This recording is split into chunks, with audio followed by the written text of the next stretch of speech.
Lo invito a que vaya buscando la palabra de Dios, la carta del apóstol Pablo a los romanos, carta del apóstol Pablo,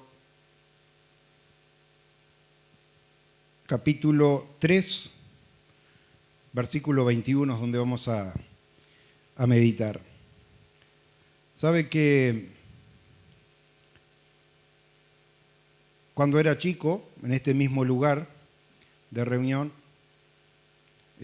recuerdo que había reuniones de jóvenes. Yo no entraba ni siquiera en esa categoría, ¿no? Porque yo vine estando en tercer año de la escuela, acá Juan Lacase, cuando arranca la obra, y allí como que de alguna manera entre los hermanos se desafiaban el conocimiento bíblico. A ver, nombre en orden los primeros evangelios de la Biblia, diga tal otra cosa, cuántos son los libros de Moisés, un montón de preguntas, ¿no?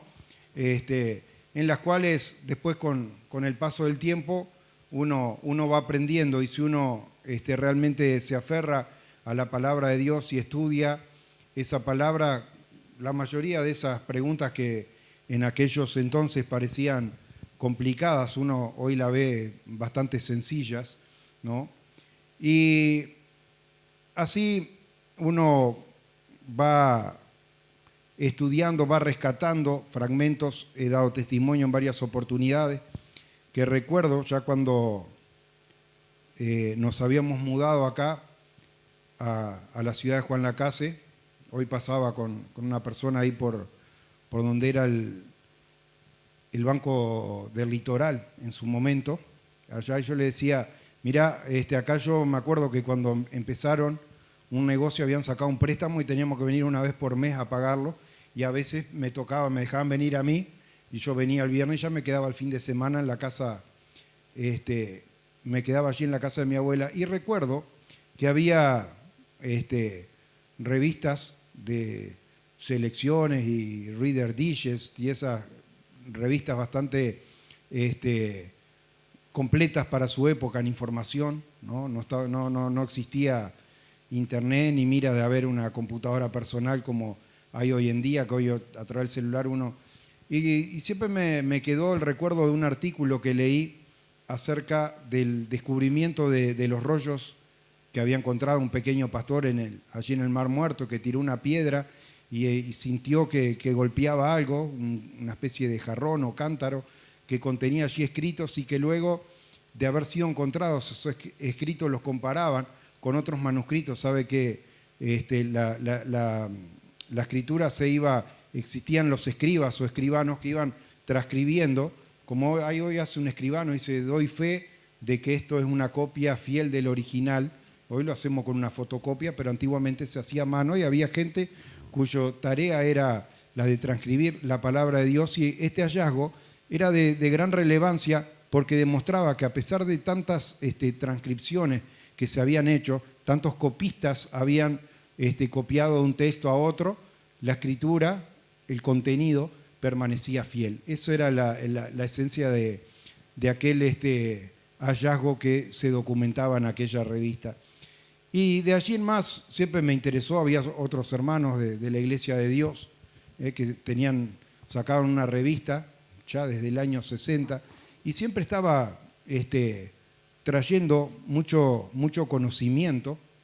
Investigaban las cosas a fondo, investigaban el origen de la palabra, el origen de las costumbres, porque mucha gente desconocen.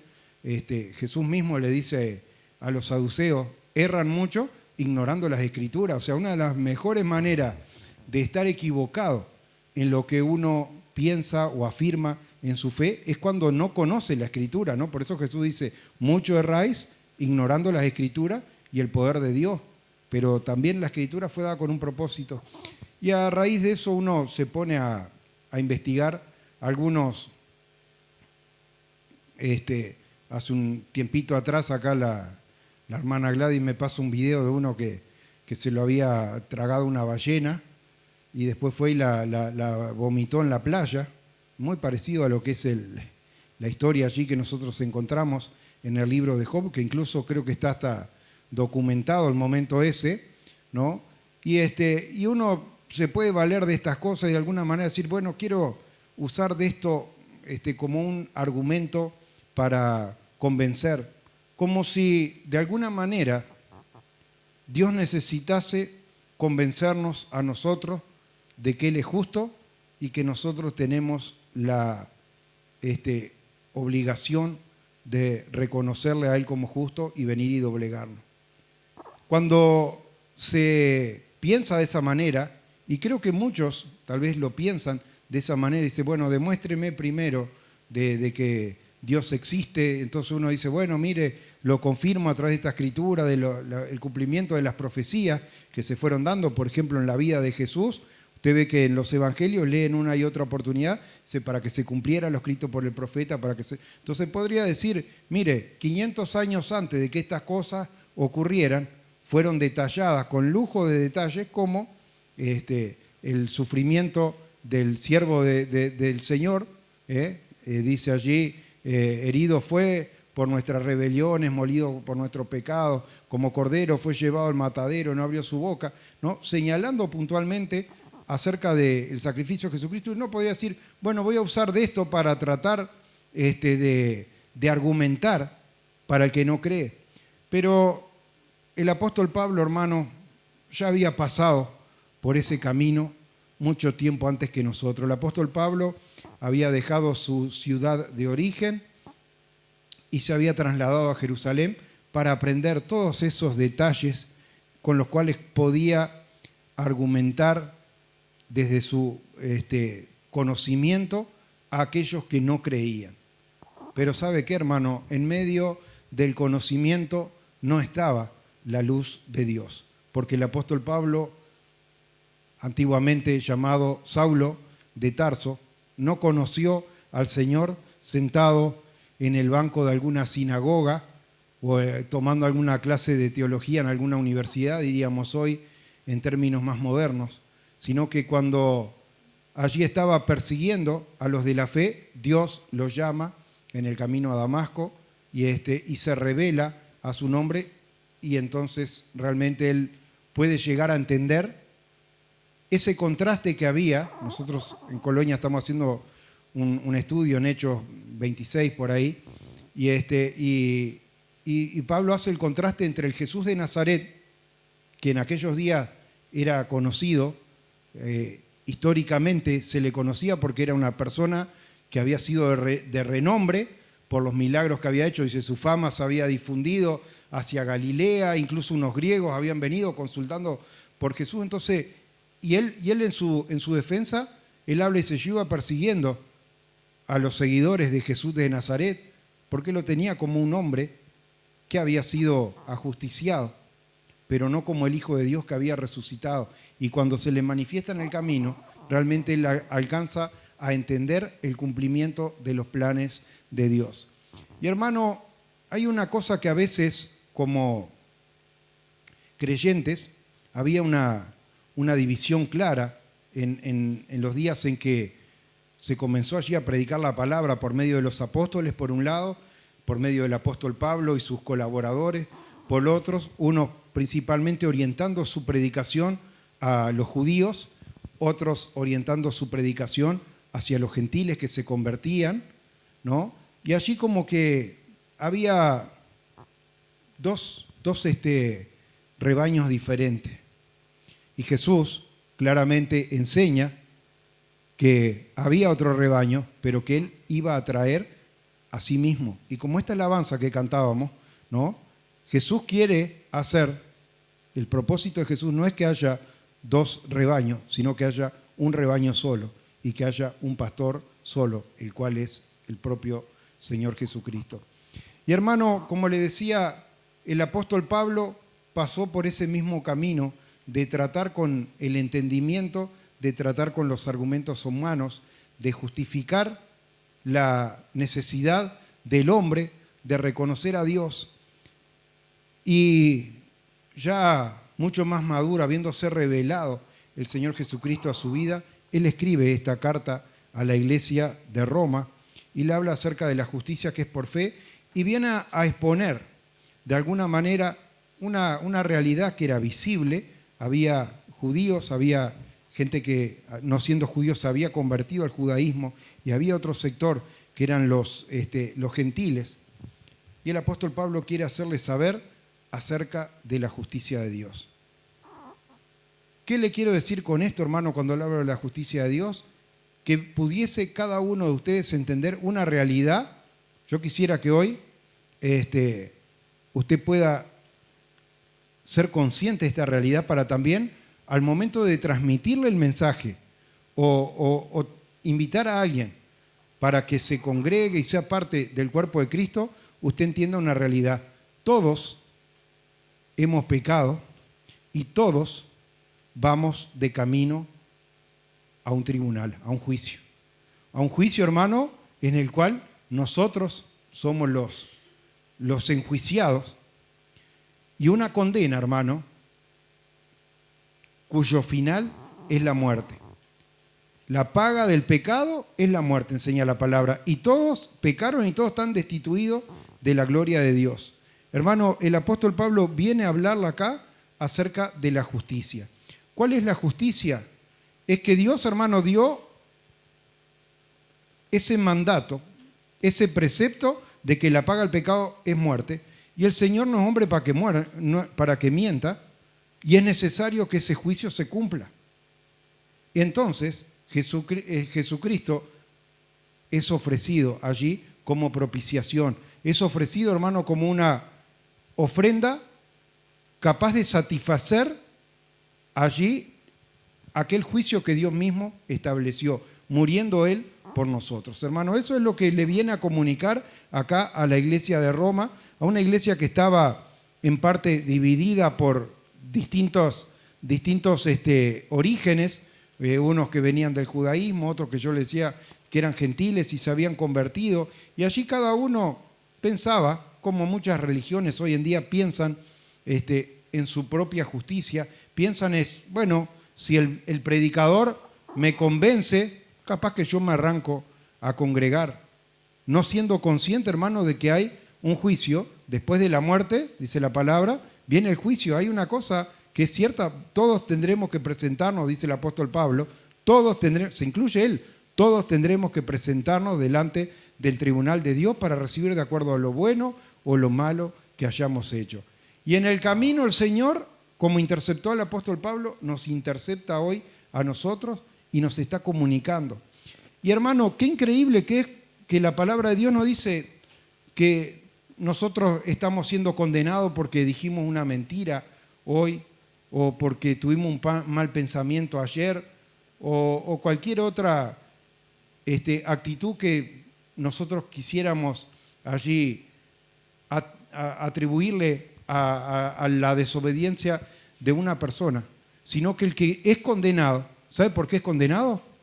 Por no haber creído en aquel que ofreció su vida y se hizo justicia de Dios por nosotros. Nosotros, hermanos, somos lavados en la sangre de Cordero, y cuando alguien no cree en Jesucristo, por más que diga, me arrepiento y arranco a caminar derecho y hago lo que sea, no puede alcanzar la justicia delante de Dios, y Dios lo ve allí como una persona imperfecta y digna de muerte. Pero cuando Jesucristo viene a obrar y a morar en nuestras vidas, instaura en nuestras propias vidas su justicia, la justicia de Dios. Y por eso acá dice la justicia que es por medio de la fe. Una justicia que no es entonces en base a méritos, a esfuerzos humanos, a buenas conductas, a obras de caridades. Hagámoslo, dice, si hiciera, conociera todo ciencia y aún entregase mi cuerpo para ser quemado y repartiese mis bienes a los hombres, dice, no soy nada delante de Dios. Para Dios, hermano, la justicia del hombre no es nada. La única justicia que vale es la justicia de Dios revelada a través de Jesucristo. Con ese concepto es que yo quiero leer los versículos acá del pasaje que nos ocupa, la justicia que es por medio de la fe. Pero ahora, aparte de la ley, se ha manifestado la justicia de Dios testificada por la ley y por los profetas. Es decir, le está diciendo, usted conocía cuál era el pecado, pero no había una salida. No había una salida eficiente para poder ser estimados justos delante de Dios. Esto no es nada nuevo. Le está diciendo, esto está testificado en la ley y en los profetas. Es decir, todo el Antiguo Testamento ya anunciaba acerca de la obra de Jesucristo, como yo lo dije hoy. Cada uno de los pasos que nosotros vamos viendo allí en el ministerio de Jesús, dice, para que se cumpliera lo dicho por el profeta, para que se cumpliera lo dicho por el profeta. Y aún después de la venida del Espíritu Santo, allí Felipe es enviado al desierto y en medio del desierto se encuentra al etíope y va leyendo un pasaje y dice, ¿de quién hablaba? Dice, ¿de quién dice el profeta esto? ¿De sí mismo o de algún otro? Dice, de Jesucristo. Y ahí le comienza a exponer claramente la justicia de Dios por medio de la fe en Jesucristo para todos los que creen en Él, porque no hay diferencia. Para Dios no hay diferencia, no hay esclavo, no hay libre, no hay blanco, no hay negro, no hay bueno, no hay malo, no hay joven, no hay viejo, hermano. Delante de Dios, hermano, hay solo dos opciones, salvos y condenados, hermano. Y la salvación, ¿de qué procede? No de nuestra justicia, sino de la justicia de Dios, de reconocer y entender que Jesucristo es el Salvador suficiente, por cuanto todos pecaron y están destituidos de la gloria de Dios. Algunos pecaron, dice la palabra, dice, todos pecados, no tienen oportunidad, siendo justificados gratuitamente por su gracia mediante la redención que es en Cristo Jesús. Es decir, Jesucristo vino y nos redimió. Jesucristo vino y pagó el precio en nuestro lugar. Y para nosotros, hermanos, sí, es gratis, pero sabemos el precio que pagó dejando su lugar, su sitial de honra, de gloria, de honor al lado del Padre y viniendo a padecer en nuestro lugar. A quien Dios puso como propiciación por medio de la fe en su sangre para manifestar su justicia, la justicia de Dios, a causa de haber pasado por alto en su paciencia los pecados pasados, con la mira de manifestar en este tiempo su justicia, a fin de que Él sea el justo y el que justifica al que es de la fe de Jesús. ¿Qué le está diciendo, hermano? No mire ninguno de reojo al que tiene al lado, como diciendo, yo soy mejor que este, yo soy menos pecador que este otro, porque todos hemos pecado, todos estamos destituidos de la gloria de Dios. Nadie es justo por sí mismo, sino que la única justicia válida es la justicia de Dios a través de la fe en Jesucristo. Es decir, usted tiene que salir de este lugar, hermano, con una conciencia clara de que es ese sacrificio de Jesucristo el que nos ha limpiado de todo pecado, y es esa justicia que Dios está poniendo en la vida de cada uno de los hermanos para que también procuremos de andar en vida nueva. Y si en algo pecamos, ¿qué dice la palabra? Abogado tenemos delante del Padre a Jesucristo justo. Porque, hermanos, sin duda, desde el día que nos bautizamos, ¿quién no ha cometido algún error? ¿Quién no ha pecado? Dice, todos pecamos muchas veces. ¿Qué es lo importante, hermano? Es llegar a este lugar y poder allí en oración decir, Señor, he pecado, he estado mal en esto, he estado mal en lo otro, Señor, límpiame con tu sangre. Y, hermano, en esa convicción de que Él puede venir y hacer esa obra de justicia en nuestras vidas, porque como lo hemos visto, hermano, esa sangre de Jesucristo fue suficiente.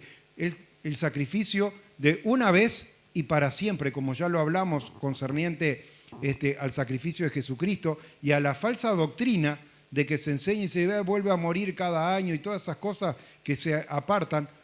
Y una vez más yo citaría esas palabras de Jesús, muchos erran ignorando las Escrituras y el poder de Dios, porque Jesucristo resucitó una vez y para siempre. Y ese era, hermano, el gran lío que tenía. ¿Sabe que el que no creía, no discutía, no decía Jesús de Nazaret no existió?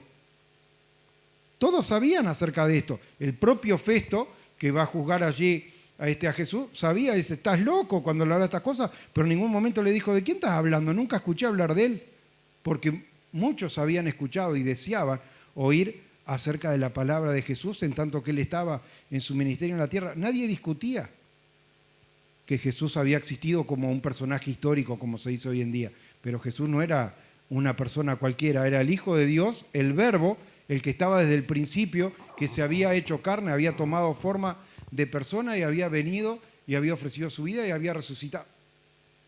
una vez y para siempre. ¿Dónde, pues, está la jactancia? ¿Quién puede decir, porque yo soy bueno, porque yo hice esta cosa, porque yo hice este beneficio, porque yo hice... ¿Dónde está la jactancia? Nadie puede jactarse de nada. Dice, queda excluida. ¿Por cuál ley? ¿Por la de las obras? No, sino por la ley de la fe. Cuando uno entiende esto, hermano, en ningún momento va a tratar de exaltarse a sí mismo diciendo, yo hice, yo hago todas estas cosas. No, hermano. Sabe que por nosotros mismos no seríamos incapaces de alcanzar la justicia delante de Dios, pero por la justicia es manifestada a través de la fe. Concluimos, pues, que el hombre es justificado por fe sin las obras de la ley. No me quiero extender, hermano, puede terminar de estudiar, es un pasaje, es una carta bastante compleja y rica, pero que viene a testificar una misma cosa, haciendo del eje central, hermano, de nuestra fe, el sacrificio de Jesucristo que nos limpia de todo pecado. Que Dios les bendiga, acá los dejo con el pastor Renzo.